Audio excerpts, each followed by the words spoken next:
இது சம்பந்தமா ஒரு குட்டி கதை ஒன்று சொல்றேன். நம்ம தளபதி விஜய் இன்னைக்கு மதுரை மாநாட்டில் சொன்ன ஒரு குட்டி ஸ்டோரி. ஒரு நாட்டுடைய ராஜா தளபதிக்கான தேர்தல் ஒன்று நடத்தினாராம். இதற்காக 10 பேர்கிட்ட ராஜா விதை நெல்லை கொடுத்து வளர்த்துட்டு வரும்படி அனுப்பி வைக்கிறாரு. 3 மாசங்கள் கழிச்சு 10 பேரும் திரும்பி வந்திருக்காங்க. அவங்கள 9 பேர் கொண்டு வந்த நெல்மணிகள் ஆளுயரம் வளர்ந்துருந்துருக்குதான். ஆனால் ஒருத்தர் எடுத்துட்டு வந்த நெல்மணிகள் வளராமல் அப்படியே இருந்திருக்குது. இது குறித்து ராஜா என்ன பண்ணுறாரு, அந்த ஒரு நபர்கிட்ட கேள்வி எழுப்புறாரு. அப்போ அவர் சொல்லியிருக்காரு, ராஜா நான் அந்த நெல்மணிகளுக்கு தண்ணீர் ஊற்றுனந்தான், ஆனால் பாருங்க அது வளரவே இல்லை அப்படின்னு சொல்லியிருக்காரு. உடனே ராஜா என்ன பண்ணுறாரு, அவரை அப்படியே பக்கத்தில் அழைச்சி கட்டி தழுவிக்கிட்டாராம். அதற்கப்புறமா அந்த நபர்கிட்ட நீங்கள் தான் என்னுடைய படை தளபதி அப்படின்னு சொல்லியிருக்காரு.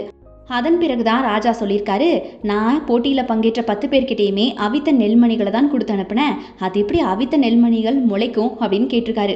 அப்படித்தான் தமிழ்நாட்டு மக்கள் எல்லாரும் ராஜாக்கள், அவங்க தேர்வு செஞ்ச தளபதி தான் நான் அப்படின்னு விஜய் குட்டி ஸ்டோரி ஒன்று சொல்லியிருக்காரு. நல்லவனா கெட்டவனா இதெல்லாம் தாண்டி அவன் உண்மையானவனா, அதுதான் ரொம்ப ரொம்ப முக்கியம்.